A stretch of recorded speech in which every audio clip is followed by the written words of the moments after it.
And you're only a what if away from great holidays. What if it's Aussie for travel? Welcome to the podcast, guys. Big episode on the way because once again the couple courtroom. The couple courtroom. Roaming the court? Well, I do That have could be anything, though. That could be a tennis court. I do. Do you guys? Oh, Lord. Do you play tennis, Em? Do you like tennis? My dad played tennis. Doesn't Yeah. play anymore? Nah. He used to just play with his brothers down at the park, and we used to play on the playground while they all smashed their week's worth of stress out from work. Was he a good tennis player, your old man? He was all right, yeah. Tell you, I'm awful at tennis. yeah, you are. I really want to be better. It's Tell you one who's a good tennis player? who? Russell Crowe. Russell Crowe loves tennis. Yeah. That is so loves random. it. I would not pick him as a good tennis player. And Yeah. how about this? He got to play on Roland Garros. Roland Garros. Couldn't have been Really? more Aussie. Roland Garros. Yeah, where they Roland have Garros. the French Open. Producer Jared's very upset with this Yeah. because he is the tennis connoisseur of the team. Is he a tennis pro? Jared used to be a professional tennis player. Yeah. Oh, that Shut is a up. stretch. I used to play regional, but that was about as far as I got. Yeah, but that's still pretty good. Are you buzzing in for a piece of information? What? I thought you were going to give us an interesting fact Oh, about no, I tennis. was giving you nothing. Give us a fun fact Give me about something tennis. about tennis Give me that something people about know. tennis. You really put me on the spot here. I don't know. Oh, say anything. The balls are yellow. Or, well, this is interesting. Oh. Or are they green? This is the big. You'll is never Or know. their line. Okay, their I'll line. give you. Jared, it's all right. I'll save you here, brother, because I love you. Yellow balls were invented by David Attenborough Yeah, I did know this. Yeah. because back Shut in the day. up. Yep. This was back in the day on the coverage. She said, "Shut up." So if you sorry, could- yeah. no. Can Yes. you listen, please? She David said, "Shut Attenborough. up." It was for the coverage, and yellow balls looked better. I believe when it was still black and white that they could look better on the. Yeah. Or maybe when they went to colour, I can't remember. But it was definitely him. Oh, It I was love definitely David him. Attenborough. David Attenborough. Just Imagine love him so David much. David Attenborough commentating the tennis. He is also an interesting fact, but sad at the same time. He will be dead soon. Well, yeah, he's like almost 100. Isn't Yeah. Me? He's like 98, 99. How old is he now? I'm waiting for 98, the day. 99? I'm going to be sad when he dies. I said to Nate that every year I pick a celebrity to die, and he's my celebrity for this year. You know, I'm going to be so sad when he dies. So sad that I'll share one of those posts on my Instagram. That's how sad I'll be. R.I.P.. You know, when people be like, "R.I.P. David Attenborough." Oh, the rip posts. Yeah, I would share one. You know of what those. I always struggle to do is if Nathan, I don't know if you have this, Em, if you have a photo with a celebrity we may have interviewed over the years, whatever, and then they die, I see other people in media put them up. Like, you know what I mean? Yeah. Like we had a photo. Like Varley. Yeah, and I'm like, David Attenborough. but it's such a cheery photo because it's like a setup, one for the show or something. Yeah. Like we had a photo with Fat Man Scoop. Yeah. And Yes. I was like, I can't really put up the three of us smiling in front of a pinball machine. Yeah, I know. I put it up. It was a good photo. Look at it. All right, plenty of other stuff on the way on the podcast. Good on you guys. Just thanks for listening. And if you've got any tennis facts, send them through. You never know what to say on the podcast. No, I don't know how to say Stick it. No, you around. don't. Well, because I'm so used to radio. You don't care what's coming up because you can see it. So listen anytime. Nath M, I'm not going to tell you how to vote, but I will share some news that excites me. And in the lead up to the 2025 Australian election, Labor, Nath, round of applause, has pledged $1 billion investment to addressing youth mental health. Oh, great. How good. Focusing on something called the missing middle. So the investment follows data showing a 50% rise in youth mental illness over 2 decades, with most conditions emerging before the age of 25. Essentially what they're doing is they're going to build 20 new youth mental health centres, invest in expanding and upgrade existing services. This includes $225 million for 31 Medicare mental health centres. So it's not just Medicare, it's mental health centre as well. Over $200 million for 58 headspace services, and $90 million for 1,200 new training places. See, this is good. Access to resources is where, where we can have so much improvement. And this is fantastic because the more resources, the more access people have. So Yeah, and I know, Em, you've joined the show more recently, and this is something that I have spoken about many years about my battle with clinical depression and anxiety. And I just there's a lot when I chat to your GP and then you chat to a psychologist. There is this missing part. Because a lot of people, especially men, do not want to go to a GP for anything. Yeah. Yeah. I know, Nath, you're big at this. It's like, you're sick. You're like, oh, I'll be right. She'll be right, mate. Shake it Yes. off, have a cold shower and a Oh, my glass of dad's orange the juice. same. Yeah, it's But not, the it's thing not is, good. my dad will be like, you need to go to the doctor and be on me about my health, but then he won't, even for something that seems like it's a big deal. Is like, it's fine. Oh, I'm exactly the same with my wife. It's a horrible trait. Anytime my wife has a sniffle, I go to the doctor, look after yourself, do everything, go to hospital, do everything you need. Yeah, and then, you drive her to Westmead to get all the medication. Absolutely. And, get in the car, mate. And then when it comes to me, I'm just very negligent. It's so hard when, men won't, I guess, be open and honest in those conversations with their GP, let alone even get to the GP. Yeah. And then you have to, get your mental health plan, and then you have to go see a psychologist. And I've been over this. Getting a good psychologist is like dating. You're not going to find one and just instantly go, oh, this is my guy or Absolutely. girl. And this stuff really helps with that middle ground. For people to be able to go somewhere and talk to someone, it seems less daunting. I still think there's a lot of stigma and shame around being like, I have to go to a GP and I then have to chat to this psychologist. It seems a very daunting process. But as you just said as well, it is like dating. You've got to try again, all these different places, and the more resources there are, makes it easier for you to try different places. It doesn't feel like you have to choose the one and stick with it. With this investment, there are so many different options. Yeah, and look, I will sort of finish on this in that I am very open every now and then because you've kind of got to try and find yourself in a better headspace to be open about it because it's very hard to communicate when you are low. But I will say this because I know when I do speak on it, and sometimes I get messages like, oh, Jim, haven't heard anything for a while, so you must be great. That's not always the case. Yeah. I mean, there are times lately where, I struggle to get out of bed. And if I do get out of bed, I go back to bed. There's times where I haven't come into this show before 5 minutes before we're about to start. And that is, and I don't always address it on the show, but I just want you to know if you are listening to the show this morning, you are not alone. With whatever battle that you're dealing with, you may think that we're all laughing here, but there are some dark days where I even struggle to come in here and do it. So, look, a really easy one that I remind people all the time, Lifeline is available on 13 11 14. They are great people. You can call them anytime. I've called them many times. All right, Judge Jim, jury member M, I'm sure there are a few couples out there at the moment that are having a little argument with one another, and it is up to us to solve it. You are about to enter the couple courtroom. Oh my God. The people are real. The cases are real. This is insane. The decisions are final. This is Jimmy Nath and Emma's Couple Courtroom. Yes, the couple courtroom is officially in session. How this works is you can go to jimmynath.com and register the little Barney, the little tiff you're having with your partner, and it is our job, with the help of an independent jury, to put that little Barney to rest. Let's meet our couple today. Lisa, we will start with you. Hello, Lisa. Let us know about the little tiff that you have. My husband is a big avid movie watcher, and it doesn't matter what time of day or night it is, he loves listening to his movies at full ball. Now, whilst we have a decent-sized house, at 10:30 at night, he insists on the boom, crash, swearing and whatnot going on at full volume. Drives me insane. He's a full volume Full listener. volume. Okay, so I can't even go in and ask him to turn it down without him getting the poos. Yeah, and also we can't And he hear has it. the runs. Yeah, Awful. because, Terrible combination. Because this is the thing, as somebody who is, Jim, you and I, we are very deaf and we listen to things very loudly. My wife gives me this feedback all the time, so I kind of get it, Lisa. What about when you're watching it together? Does he have it up very loud as well? Yes, he does, and I still have to ask him to turn it down because it hurts my ears. Right, okay. And when you confront him of it, does he refuse to do so, or what's his attitude? Absolutely. He Oh, refuses. we've had the biggest arguments over me asking him to turn the volume down, trust me. Yeah, he probably can't hear you, mate. You've got to speak louder. All right, well, let's hear the other side of this argument in the couple courtroom. Shannon. Hello, Shannon. Now, you've heard Lisa, your partner's side of the argument in the couple courtroom. It is now your turn to take to the stand. What do you got for us? Guys, I hope I get a fair trial here.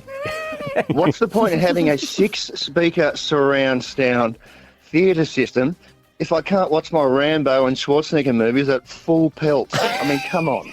What's the point of having a home theatre if you can't have it full ball?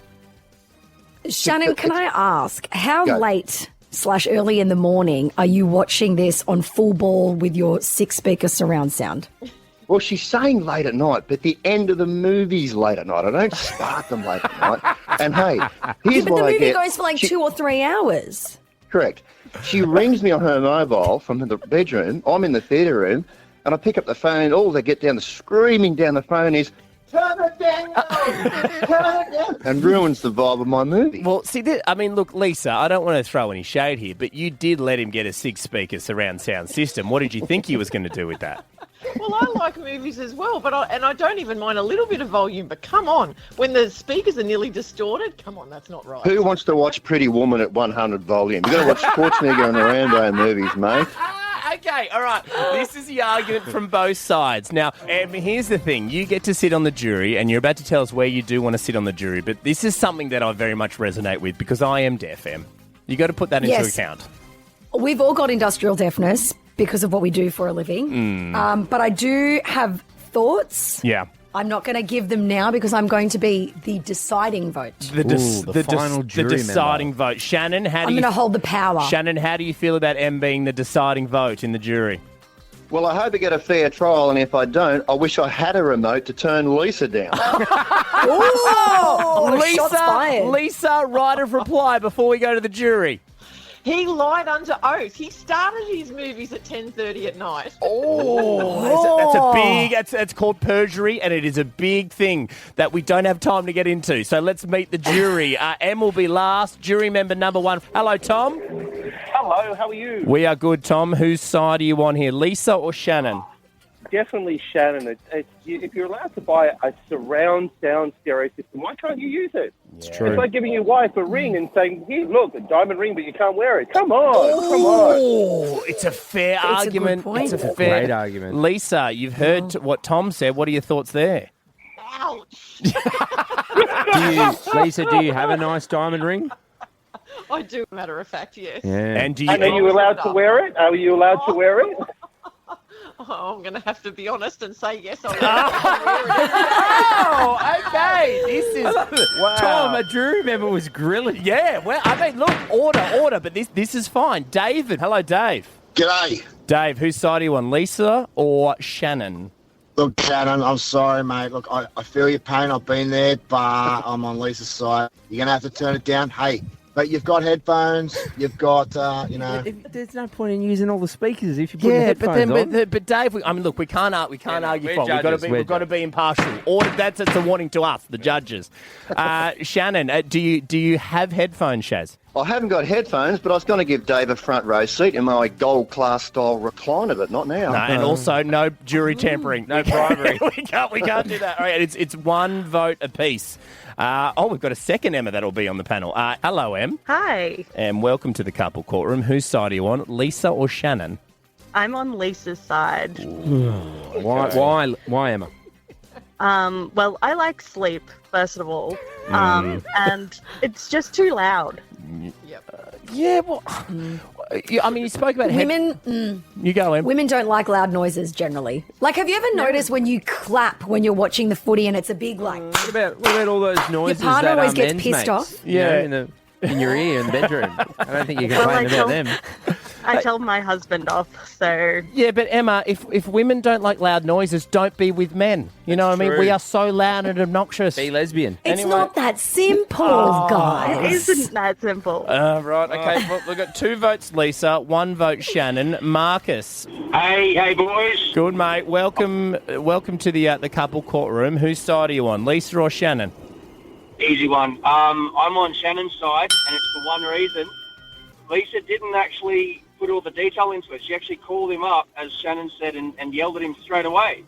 So if she was nice about it, maybe he would have been more considerate. Okay. Oh, because she called him from the bedroom saying, shut the up, because it's too noisy. Exactly. If she said, babe, please, can you turn it down? I'm trying to sleep. Shannon, is this true? If Lisa approached it with a more calming nature, would you be more receptive to turning it down, Shannon? Absolutely. If she got out of bed and come into the theatre and went, please, darling, can you turn it down just a tad? I would. Lisa? What about communication? Lisa, That's what it's about. Lisa, is this a communication thing, Lisa? Come on. How many times do I go in there and politely ask to turn it Apparently, down? you never do, Lisa. I've heard no evidence. I've heard no evidence Look, whatsoever. regardless, it is 2 votes each, which means our very own Emma Chow, once again, she has the deciding vote in the couple courtroom. Jury member M, it is over to you. Look, Lisa, I have listened to both your side and Shannon's side. I've listened to what the jury members have had to say. And as much as it pains me to say this, Shannon is the winner of this couple courtroom. Wow! Shannon is the winner because at the end of the day, Lisa, babe, you okayed the 6-speaker surround sound system. You should have shut that shit down before he bought it. Yeah, well, Shannon, what do you want to say to the final jury member? Oh, I'm quite chuffed. I didn't think it was going to go my way there, but I think the right decision has been made in the trial. And Lise, how do you feel? I'm devastated. This is going to make it very hard for me from here on in. Actually, at least we can't hear you. It's up too loud. Sorry about that. Nath M, I want to ask now on 131060, what's your best little or micro petty revenge? Yeah, love this. The little stuff that you've used to get back at someone. Nath, I know once we did something similar on the show before M, and M, it was a girl who called up and she said that she, for years to get back, when she has an argument with a partner, she was putting salt in the morning coffee. Yeah. But the partner never recognised it, though. Yeah, but she was like, she's like, I put in a tiny amount so that he wouldn't notice. I remember. I'm like, well, what's the petty okay. Yeah, but just enough. No, but it's just that she knows. She knows, and it's enough for him to go, this tastes weird, but not weird enough to tip down the sink. Just those silly little petty things. I remember when I was little, me and my sister and my auntie broke up with her boyfriend and he was real nasty. So what we used to do is put rocks in all his shoes. So we had all his shoes in the closet, right? Yeah. And every time we'd come over to my auntie's house, we'd just get rocks, like those pebbles from the front garden, and we'd just fill up all his shoes. She didn't even ask us to do it. I would have been like 5. The reason I want to ask the question is apparently of the office workers in the city, the 9-to-5ers, are getting back at the people that they don't like. Okay. With a little bit of micro petty revenge. These things, I'm going to share some of them now. Micro pettiness. So one person said, I arrived early and took a screenshot of an annoying coworker's desktop. Yep. Then I removed all the icons on a computer and replaced the background with the screenshot. She called IT. And it took all day to fix. So the background looks like it has icons on, but the icons are gone. So she's just clicking. Can't click. She thinks her mouse is broken. Oh, that's so amazing. Good. I mean, it takes a bit of admin, but that is so good. Removing the icons, it's brilliant. Another person said, I fake befriended a guy at work, gaslit him into thinking he's way too good here and he's wasting his talents, and kept sending him job offers. Within 5 weeks, he was gone. That's nasty. Genius, but that's good. Okay, yeah. Another one, I plugged in an extra wireless mouse where they couldn't see the fob. I'd move the cursor when they were in the middle of things so that they'd have to retype it and jump all over the screen. Oh, that's the most annoying thing in the world. So you'd have to be sitting next to somebody to do that as well. You could be sitting like across for them. Depends how good the reach is. Yeah. How strong the bloody Bluetooth, the Bluetooth is. That's so good. So look, these are the things that we're after. 131060. What is your best micro little petty revenge? Yeah, micro petty revenge. It could be as simple as you parking somebody in. You know, at work. You know what I mean? It doesn't have to be at work, by the way, whatever it is, but the smaller and the littler, the better. It could be on a partner, on a relative. Lisa from Cronulla. Hello, Lisa. Hello. Lisa, petty revenge, micro petty revenge. What do you got? So I used to fold my husband's washing and leave it out for him to put away, and he would continuously just pick from the washing and mess it up. So I started just not folding it, but it just didn't give me enough. So I started hiding like individual socks so that he wouldn't have pairs. So and annoying. It got to a point where he had to like buy a whole new bunch of socks. It is so annoying. Was that so satisfying? Yes. Did you when he bought the new socks and then he had new pairs, did you then return the old ones so that like they return somehow magically? No, I just keep blaming the dryer. So they just keep going missing. What did you just throw them out? Did you put them in the bin? No, they're just hidden. Where are they? Where are you? Under the bed? Where? Yeah. Yeah, just hidden under the bed. So behind the couch is always a good one. But if he's buying new socks, you might as well just get rid of them now. Lisa, are they all in the same? Are they hidden in the same place, or are they sporadically placed?